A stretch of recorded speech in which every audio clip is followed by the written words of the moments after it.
Whether we are at the beginning, at the end, or somewhere in between, our whole existence is a result of your creation, your salvation, and your daily care for us. Thank you, Christ. Thank you in your holiest of names. Amen. A very warm welcome to each of you. If you were to go after church right out here on Cordova, turn right, and go about 1.5 miles, Cordova will end, right, at Arroyo Parkway. Are you all familiar with that intersection? So when you get to Arroyo Parkway, if you then turn left and go another 1.5 miles to Glenarm Street, you'll see the Art Center College of Design up there. And right on that corner of the southwest corner, Glenarm and Arroyo Parkway, you'll see this massive power plant. Are you all familiar with that? Have you seen that in Pasadena? You can't quite figure out who built that thing. I mean, it's a real contraption, but it's massive. And it's the basic power plant historically for Pasadena. So that was built, believe it or not, that opened in 1907. That's one of the oldest structures in Pasadena.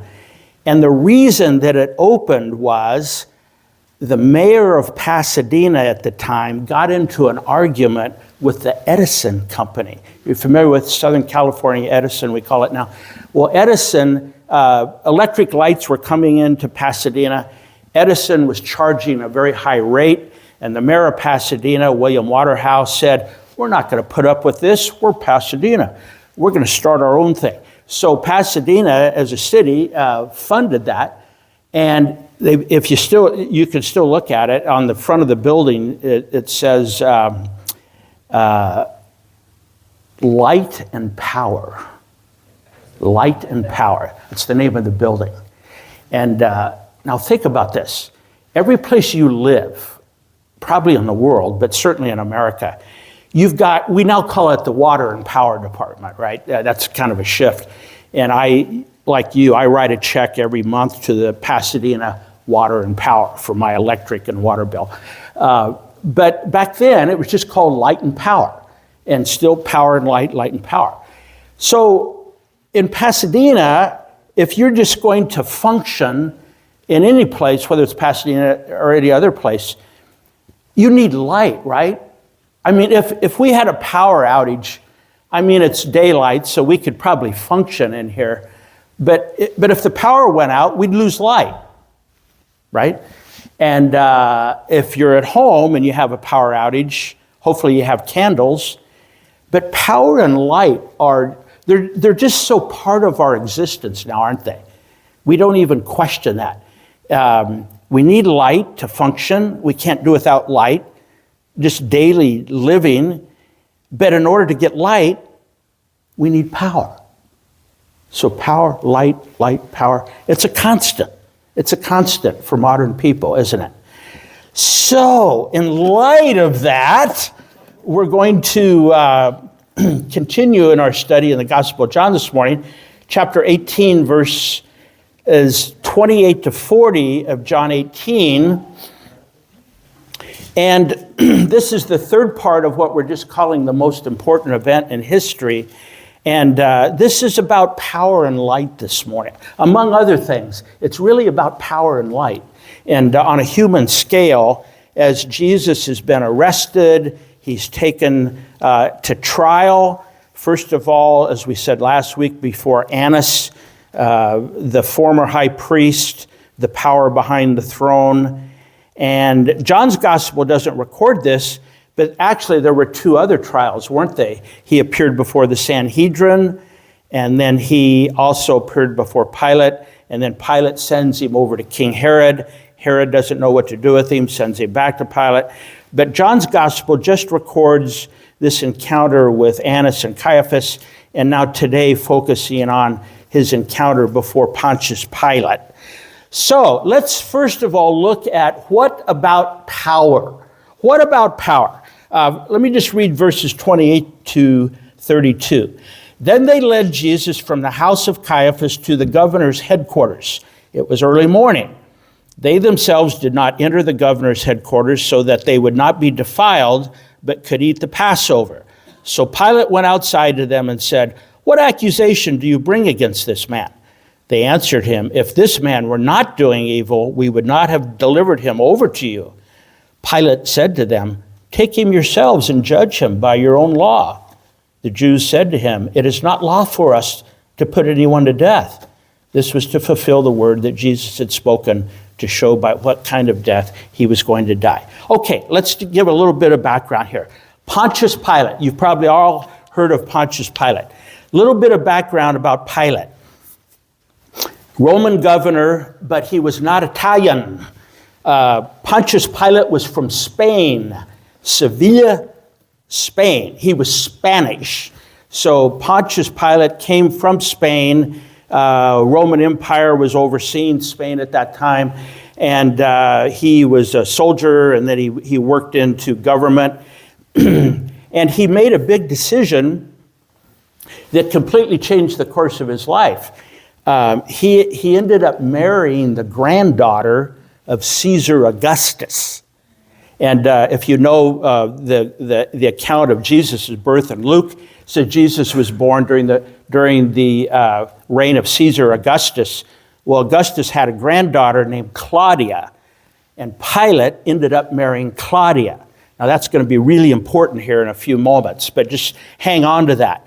What else do you know about Pilate? Pilate is sent to Jerusalem to be the prefect, the procurator, the governor of Judea that Rome had taken over. And he was there for 10 years, AD 26 to 36. The headquarters were out on the coast in Caesarea. But when the Passover feast would come, he would move to Jerusalem to kind of oversee, make sure a riot didn't break out. Other thing you know about Pilate was he hated Jews, and the Jews hated him. He was brutal. He was really like a lot of bullies in the political realm that we all know about. He was tone deaf. He really, really did not understand who he was dealing with. Because even though he had the authority of Rome, this is the kind of just tone deaf stuff he did. He would send his soldiers into the temple carrying these big banners with a picture of the emperor on it. If you look at Luke chapter 13, verse 1, it said that he not only killed a bunch of Jewish people, but as they were making their sacrifices, he took their blood and mixed it in with sacrificial animals' blood. This guy was a total, brutal, tone-deaf, and really like a lot of bullies. He was very insecure. And you're going to see that in a minute. He was a weakling inside. He overcompensated for his interior weakness by being an authoritarian on the outside, and we just see that all through history, don't we? And so that's a little bit about Pilate that Jesus has to appear for him. Now, he was so bad, he was so incompetent as a governor, he was actually recalled to Rome. He had to face. The Romans were not particularly sensitive about strong leadership out in their provinces, but Pilate was so bad, he actually got recalled to Rome. He lost his job. He ends up being sent to France, and there seems to be, it's not 100% sure, but there seems to be quite a bit of evidence that eventually the emperor told Pilate, "You need to kill yourself." So we think he committed suicide. That's how messed up this man was. But we know him as the one who makes the decision about Jesus' crucifixion in light of the Jewish leaders that approached him. And so Jesus has gone through the trial in front of the Sanhedrin. They recommend death. And they also say in this text we just read that in AD 6, the Romans took the authority for capital punishment away. The Jews could not enforce capital punishment on their own. They had to get the permission of Rome to do that. That was taken out of their hands. And so they come to Pilate, and they can't really go to Pilate with a charge that sounds too Jewish kind of violations of their law, because Pilate didn't care about that. What they had to present to Pilate was some sort of a charge that would indicate that Jesus was a threat to Rome. That's the language that Pilate would have understood. And so this whole, and he says here what we just read, he said, why are you bringing this man? If it's a question about, if it's something in your own law, then get him out of here. I don't deal with that. And then they counter by saying, well, but we can't put anybody to death. So now all of a sudden they're showing what their real intent isn't there, aren't they? They want to kill him. They decided that all the way back in chapter 12. They've been wanting to kill him for a long time. But they need the permission of the Roman governor to do that. Now, the other interesting thing about this, go back in verse 28, he says it's early in the morning, they go to Pilate, and Pilate is in his headquarters there in Jerusalem, but they do not enter the governor's headquarters so they would not be defiled, but could eat the Passover. Keep in mind, this is the Passover. And for a Jew to go into the living quarters of a Gentile meant that you were unclean, and therefore you would miss the Passover. Now just think about how, the nicest thing you could say about this is that it's ironic. The worst thing you can say about it is just how tragic it is. Here is the leadership of God's chosen people that are so concerned about being pure so they can eat the Passover, the lamb, celebrating the lamb that was slain, that they're willing to do a rush job on killing the real Passover lamb. Tragic, isn't it? How blind these people were. So much power. And when you ask this question, what about power? It's not just the power of Rome that Pilate represents. It's the power of Jerusalem. It's the power of Israel. It's the power of the Jewish, not the common people, not the common population. So this is not an anti-Semitic rant here. The common people received Jesus gladly. But so tragically, the leadership, those that were in authority, those that had power in the Jewish community, were so blind and so vindictive and so willing to kill the actual Passover lamb. I mean, it's so tragic, isn't it? So concerned about their own purity. And here's the other thing that's really important. Crucifixion, and when you read, it doesn't come out in John so much, but when you read Matthew and Mark and Luke's account of this event, they include more detail. And there's quite a few mentions they make about how not only the Jewish authorities, but just the crowd that they gathered around them, they're just yelling, "Crucify him, crucify him."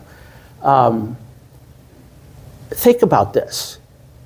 Crucifixion, if you wanted to kill someone, even if you had the authority and the permission to do it, in first century Jewish climate, there actually was another option, wasn't there? Why didn't they stone him? Think about, now hold on to that because this has to do with power. Think about who did get, think about the woman caught in adultery. The Jewish leadership were willing to stone her. Think about several weeks after this, Stephen, the first martyr in the Christian church, who actually does get stoned to death. Acts chapter 6, 5 and 6, chapter 6, right? So stoning actually was an option. And the Roman, historically, we know this from other historical books, even though Rome reserved the right to declare capital punishment, they kind of did a wink and a nod about people. If the Jews wanted to stone someone, the Romans kind of turned a blind eye to it. So there were several people in this first century era that actually the Jewish leadership did kill by stoning, but crucifixion was different. It was different. That was a Roman operation, and it required, and it was a much more public event. Now, let's come back to this whole idea, what about power?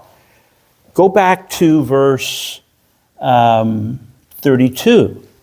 The Jew says, it's not lawful for us to put anyone to death. Well, that's about as hypocritical as you can get. They put a lot of people to death, by stoning, but they're just trying to work up Pilate's agreement here. But look at verse 32. This was to fulfill the word that Jesus had spoken to show by what kind of death he was going to die. So who's in charge here? 2 weeks ago and last Sunday as well, we kept the same kind of point on the outline. We were talking about when Jesus was arrested in Gethsemane, we called him the dominant one. And then last week we made the same point. The dominant one goes higher as Jesus appears before Annas. And now you see the same thing here. The power block, if you were to pick up some sort of communication, if you were in the first century, you would say the two major power blocks of the first century, and this is still true today, right? Even as we look at modern culture, essentially when you look around the world, you have political power and you have religious power. And then woven into that is economic power and all sorts of other variations of power. But essentially religious and political, those are the two kind of ends of the scale historically, right? Rome represents political power. Jerusalem represents religious power. Interestingly enough, Dwight read for us our scripture reading this morning, Psalm 2.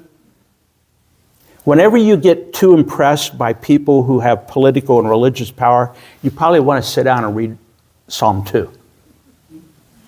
Because there's a place for religious and political power, but if it begins to become an object of worship or too much admiration, God's response is to laugh.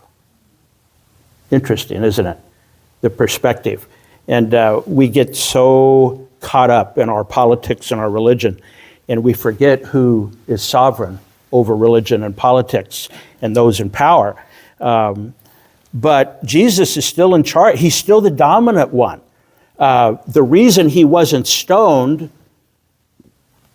is because that wouldn't have fulfilled Scripture. Now, go all the way back to the Old Testament. Go back to Deuteronomy chapter 21, verse 23. Even in the Jewish Scriptures, it said that if someone was hung on a tree, and essentially that's what the cross was, a cross of wood, what was the conclusion of that? You were cursed. Does it begin to make sense now why the high priest wanted Jesus to be crucified and not? If they wanted to kill him, they could have taken him out and back, stoned him, and the Romans would have turned a blind eye. They could have got rid of him. Why all this effort to make sure no, we want him killed. We could do it by stoning and the Romans wouldn't blink an eye. But we want him crucified. Why did Caiaphas the high priest and the other high-level power brokers of first century Judaism insist on crucifixion and not stoning? Because of Deuteronomy 21, 23. Because if we could kill him on the cross, then all of these Jewish people will look at that and say, oh, Well, then he was cursed, and therefore he was an imposter. Therefore, if he's an imposter, he really isn't the Messiah. So this is how clever this is. These are smart guys. They think they're the smartest guys in the room, but they're looking ahead, right? They're playing this game. They're saying, okay, if we do this, this happens, but if we go here, this happens. So if we crucify him, then that also, one of the ripple effects of that is that then not only gets rid of him, it gets rid of all these thousands of people that have been flocking to him, because then they read their own scriptures and they say, oh, he was an imposter. And who does that protect? Those in power. Those with economic stream coming into the temple. So this is all a protection thing, right? About their own livelihood. And that's why it's so tragic. What about light? Verses 33 to 38. So Pilate entered his headquarters again, called Jesus and said to him, "Are you the king of the Jews?" Jesus answered, "Do you say this of your own accord, or did others say it to you about me?" Pilate answered, "Am I a Jew? Your own nation and the chief priests have delivered you over to me. What have you done?" Jesus answered, "My kingdom is not of this world. If my kingdom were of this world, my servants would have been fighting, that I might not be delivered over to the Jews. But my kingdom is not of this world." Then Pilate said to him, "So you are a king?" Jesus answered, "You say that I am a king. For this purpose I was born, and for this purpose I have come into the world, to bear witness to the truth. Everyone who is of the truth listens to my voice." And then Pilate says to him, "What is truth?" Very famous phrase. Secondly, what about light? It's interesting, isn't it? We often think that, light requires power. In order to get light, obviously we got to turn on the power. But let's put just on a human level. Let's look at the positive side first. Can people with power bring light? Yeah, they really can. And that's why we all have to be really diligent and vigilant about leaders that we either elect or vote for, or in any aspect of life. Because if you get the right leaders, that can be really wonderful for all of us, because they can bring light and enlightenment and all of that. So power can bring light. But sadly, and this is true all the way back as long as you can see recorded history, power can also create darkness, right? You get the wrong leader and allow them to have all the power they want, and things may go dark, not light, right? I mean, that's just, the evidence for that is indisputable, and it's been around for thousands of years. But in this case, Pilate begins to question Jesus in private, inside, on his own. And when he says, why does he say, "Are you the king of the Jews?" Why does he say, why is Pilate, he's not concerned whether Jesus is if it's a matter of Jewish law.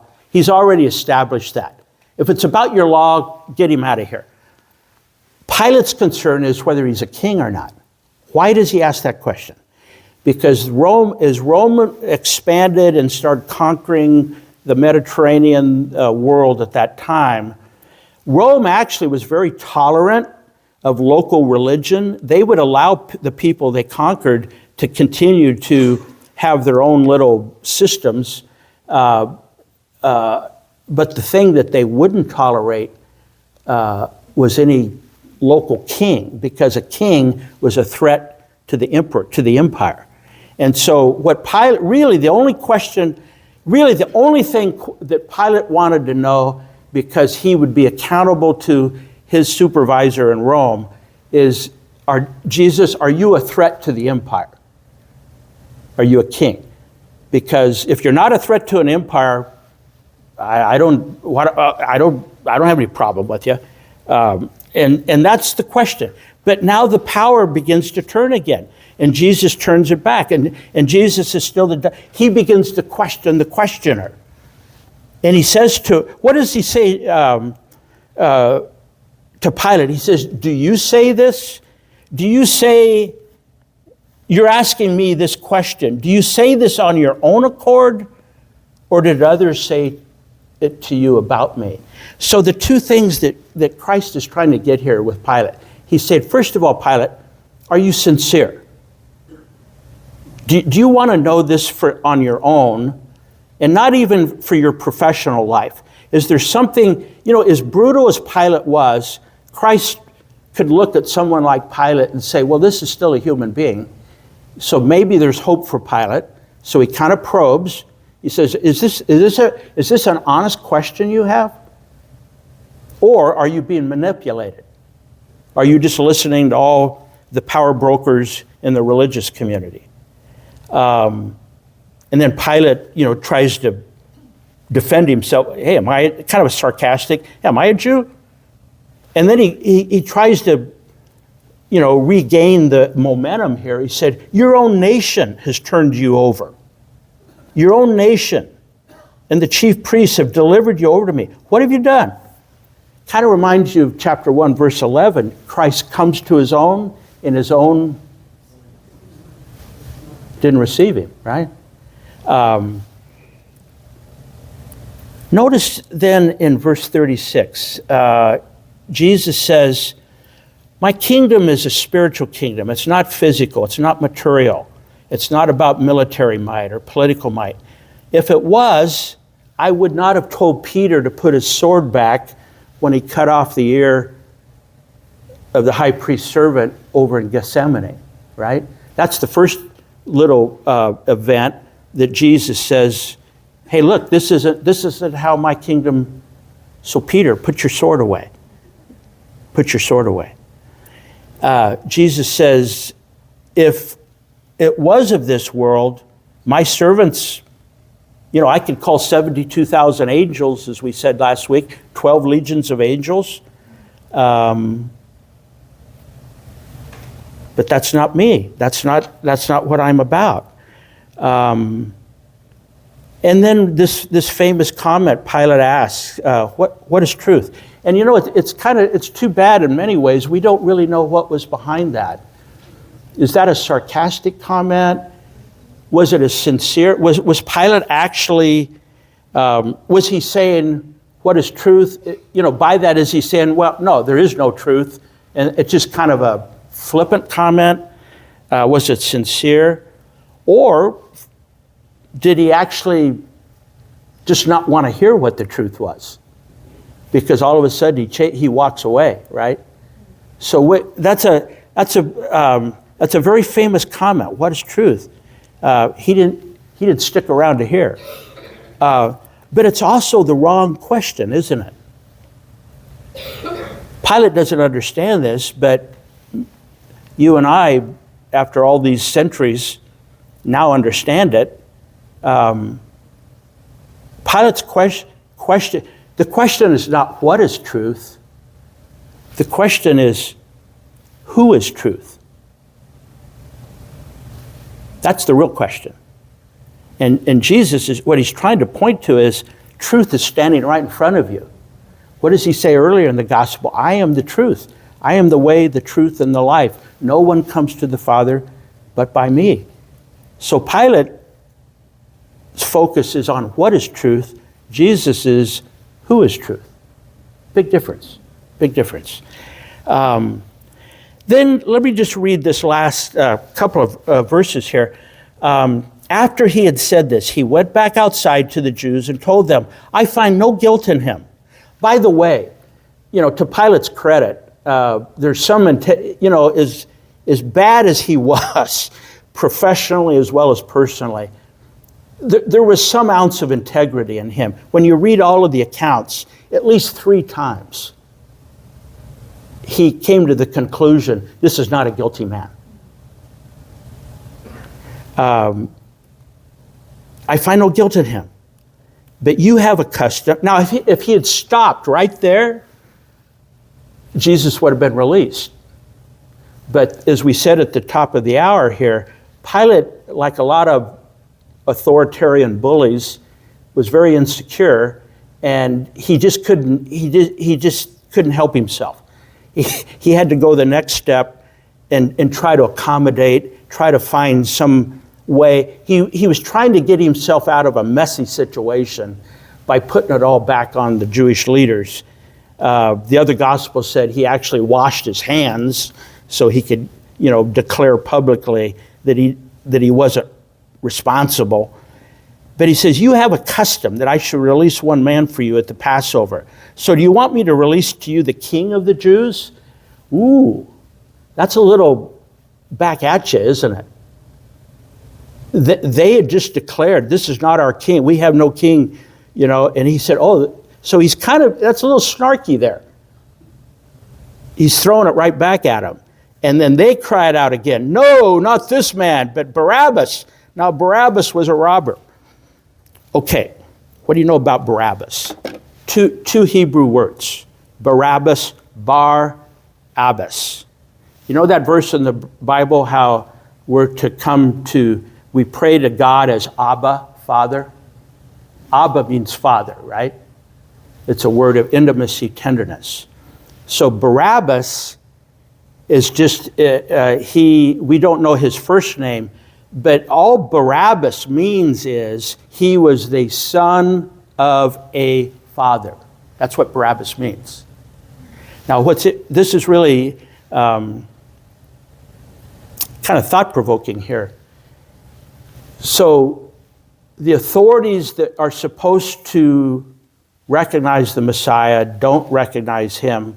They are willing to kill the Passover lamb, and so they'll be pure enough to eat the Passover dinner.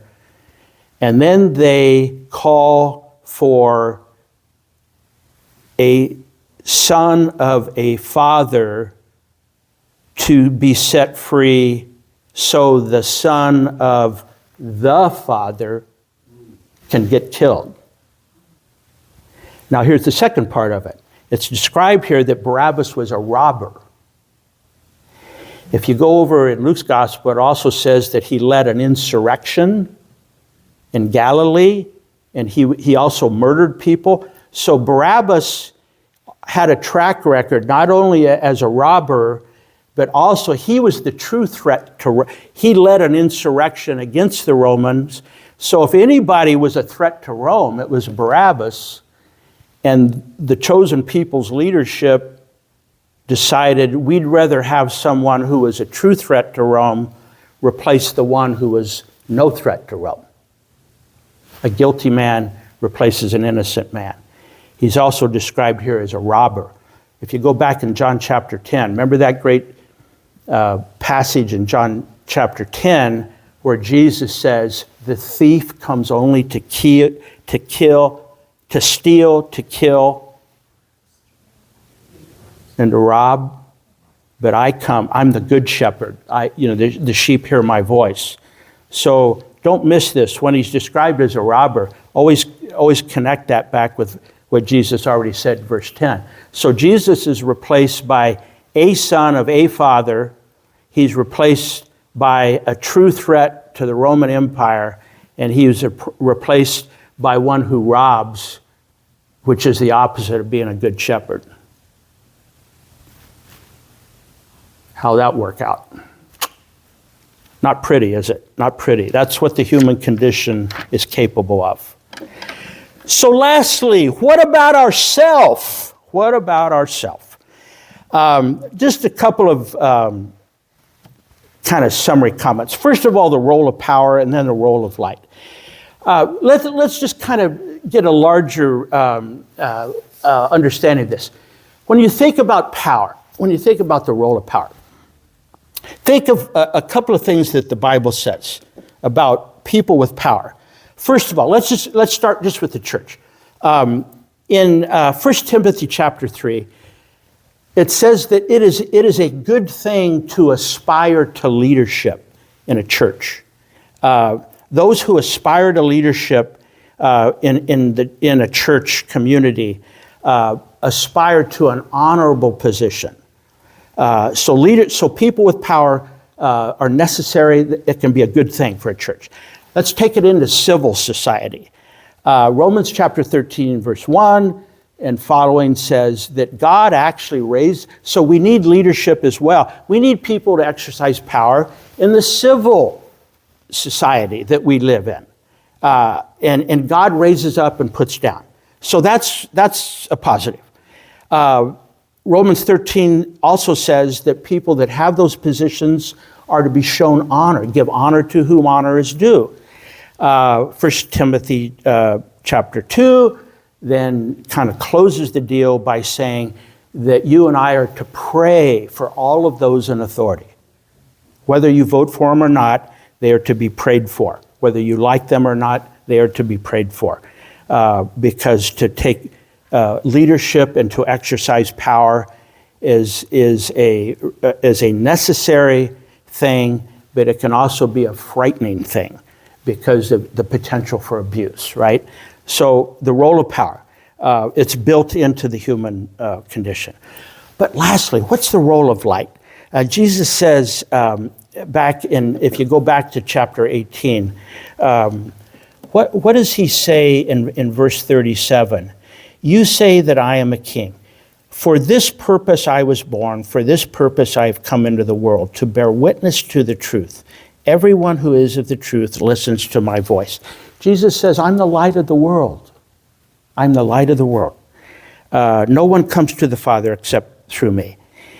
My purpose is to bear witness to the truth.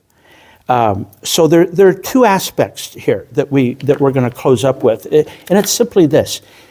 There's truth telling, and then there's truth listening. Jesus says, I have come to the world to tell the truth. To tell the truth about what?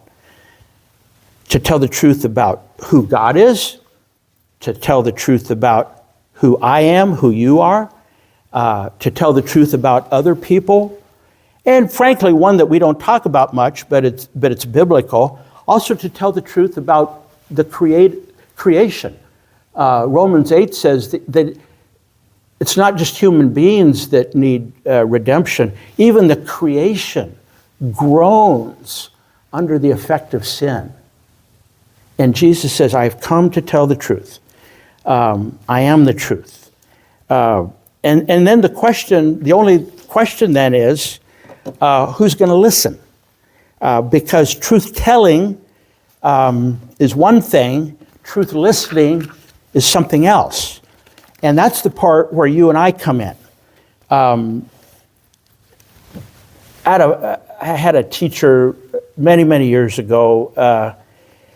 Like a lot of you remember little phrases that some of your teachers said. And I remember this one teacher used to say, among other wonderful things, he'd say, if you want to be do you want to be a mature person? And I remember everybody in the classroom all raised, yeah, I'd like to be known as mature. Someday I'd like to be mature.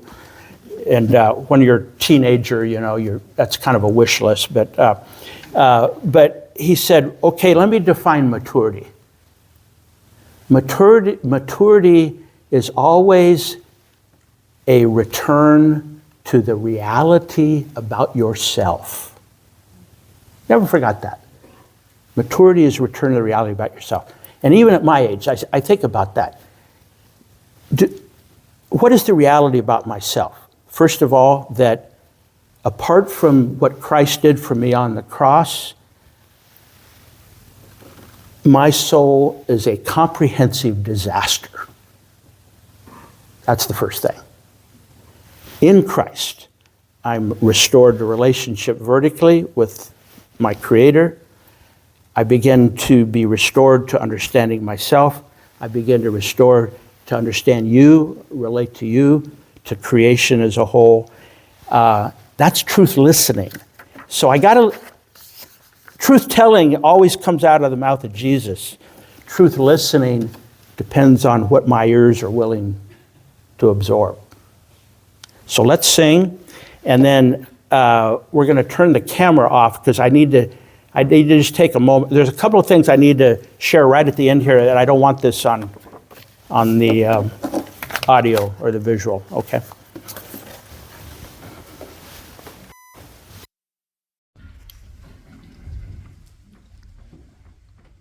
let's stand together. For our last hymn, we'll be singing There is a Redeemer. It's hymn number 201.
That song, There's a Redeemer, I just want to share two things that for your prayer, your awareness and also your prayer. And this should just be between us, so don't put this out on film or on audio.